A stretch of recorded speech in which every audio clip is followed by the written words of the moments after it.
How many of you, your teenage years were kind of a dark part of your life? Right. So imagine you're there again. You going back in that? Now, when you're young, you have a commodity that can help you have more confidence. Ignorance. Just ignorance. The blessing of dumb. When they were showing a video for 15 years of ministry the other day, they had early videos of me preaching, and somebody said, "You were so bold back then." I'm like, I was so dumb back then. And you know what? Ignorance looks like confidence from a distance.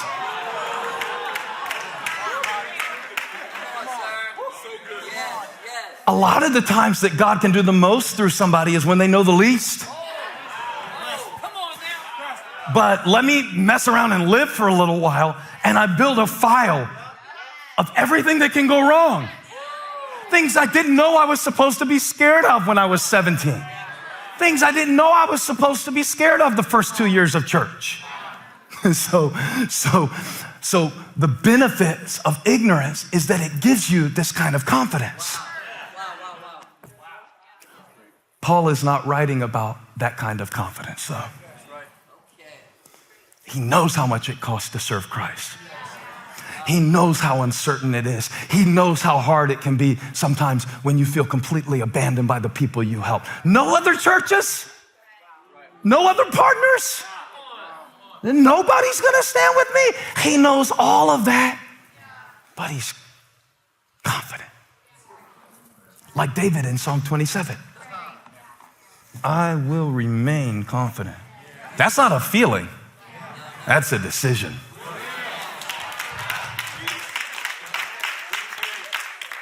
Do you know the difference? The feeling of confidence and the decision? The feeling can be stripped so quick, but the decision can be made any moment. I will remain confident. Being confident. Becoming confident. If we build the right kind of confidence, Paul calls this the righteousness that comes by faith. It's not the confidence in the flesh. It's not anything that you can buy. It's not anything that you can achieve. It's not anything that a human committee has to give to you. It's none of those things.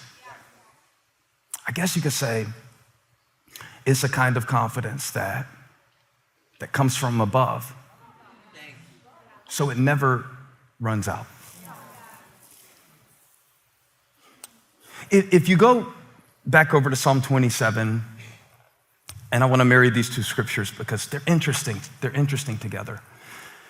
You'll notice that David must have been fighting something in Psalm 27 that threatened his sense of stability. And I don't want to leave this in the text so long that you think this is a history lesson. There are so many people I'm talking to these days that life has taken on some new dimensions for them, and they no longer feel competent for the challenges of this season. And they have experienced some things. I'm not talking about you, I'm talking about somebody you know, that made them bitter, that made them apprehensive, that made them timid about believing God. They prayed for somebody, they died. They loved somebody, that person took advantage of their love. All these things that happen. And if your confidence comes from that place, then it runs out when that ends. So when David starts Psalm 27, I love the whole psalm. The Lord is my light and my salvation, whom shall I fear? The Lord is the stronghold of my life, whom shall I be afraid? He gets all the way to verse 13 and he says, I will remain confident in this. Now everybody say this. Go to 1 Samuel 17. I got to show you something. This is amazing. Everybody say, this is amazing. In the chat, say, this is amazing. I'll show you what I'm talking about. So David shows up. Remember that any given day, God is doing more in your life than you can imagine. He's delivering cheese and bread and that, but he's really going down to meet Goliath so he can kill him so the nation can move on, just like God is doing great things in your life. And David didn't know what he was going to do because probably if he had known what he was going to do, he might have second guessed whether he would go or not. So ignorance is sometimes to your advantage in trusting God. All right, so let's go to, I know you know this story pretty well, but I want to show you something.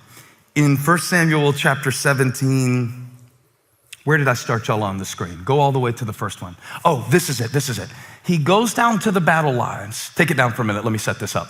He goes down to the battle lines.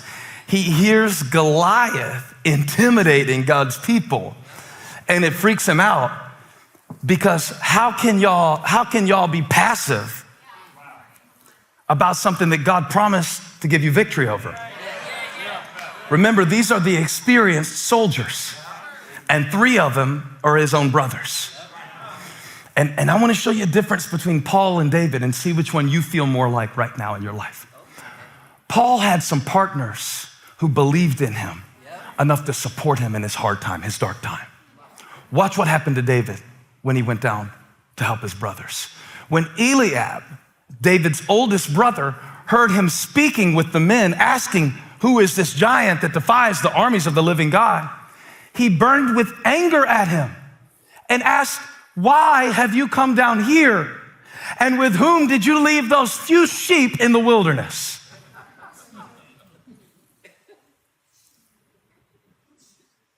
This is the person that David came to feed. The person he came to feed is fighting him. Have you ever felt that way?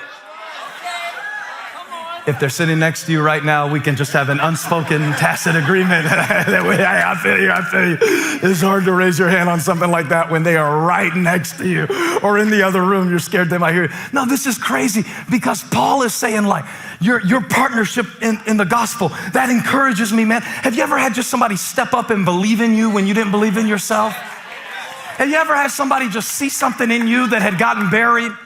And they don't even realize they're doing it. They just say something in passing and you're like, really? And your chest sticks out and you walk a little bit different for the rest of the day just because they saw something in you. I think Paul felt that way about the Philippians. I think when he went back, he said, I remember when we started, I didn't have authority in this province. I didn't have the resources. You helped me with that. I didn't have a big brand or a big ministry. You believed in me like that. There is nothing like people who believe in you when there is nothing to see to prove what they believe.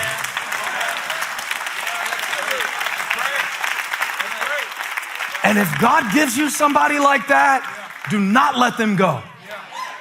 Don't let them go cheap. Hold on to those day ones who had nothing to gain from loving you. People who gave you a shot, people who gave you a chance, people who said, come on and do this. That's awesome. I'll always honor Pastor Mickey because he said God had his hand on my life when I was 16. I'll always honor him. Always honor him. You need people like that. When you get in one of these passages where you're like, I never did this before. I never been a mom before. I never been through a divorce before. I haven't been unemployed in my adult life before. I never been to college before. I never tried to quit smoking before. I never tried to get my drinking under control before. I don't know how to do this. And God will send you a partner.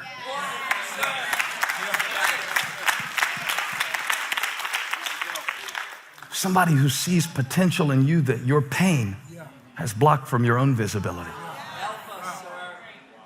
That's why I called you over the other day when we were in the middle of the project, because I was dealing with uncertainty. Is this the right thing? I was so in the middle of it, I needed you to come over because you've been there with me since, well, let's be honest, since we were doing the dumbest stuff that 2 teenagers can do, since riding around in your Jeep. I needed that first day faith.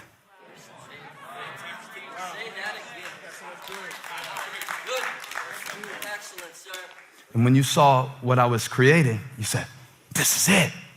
He was so excited. You know what I'm talking about. He said, this is it. This is what we were doing. This is what you were doing. He helped me connect the dots of what God was doing because I couldn't in the moment because I was in the dark. So I needed that first day faith like Paul had from the Philippians that he mentioned. He's like, oh man, I don't know what God's going to do, but I'm gonna choose what I remember. And instead of calling up all the people to mind who didn't support him, he remembered the church that did. Isn't that hard to do? You thought I was gonna say, isn't that great? No, isn't that difficult? A lot of what we call believing is really just remembering right. He said, every time I remember you, I get joy in this prison cell. Or like the prophet Jeremiah said in Lamentations 3:21, this I recall to my mind. This I recall to my mind. What? The calamity, the ruins, the desolation, the betrayal, the feelings of forsaken. No. This I recall to my mind. Therefore I have hope. It's because of the Lord's mercies that we're not consumed, because his compassion still not. They're new every morning. Great is your faithfulness. This. Say this. This I recall to mind. So imagine right now, like a million things are going through your mind, right? Like, should I be mad about this? Should I be upset about that? Should I be worried about that? Should I fear about that? Should I forget about that? And then that one God thought comes through. When it comes by in your mind, it comes by fast, right? It moves along. Here comes doubt, here comes hatred, here comes envy, here comes comparison, here comes jealousy, here comes all of that. And then here comes that one thought, that contentment. This, grab it. This, grab it. This, right here. This, somebody say this. So David is actually in the opposite situation that Paul is in.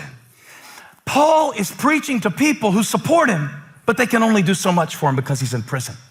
And he's saying, I am confident for you in what you can't even believe about you right now, because we've never been through this before. So he's saying, borrow my confidence.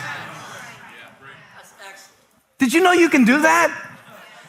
I don't know what your philosophies are on borrowing money. It's fine, I don't care. We all think different things. So you're Dave Ramsey, you don't borrow, or you do, or whatever. I don't care, rich dad, poor dad, Dave Ramsey. I'm not a money man, I'm a preacher, all right? So I'm not talking about borrowing money.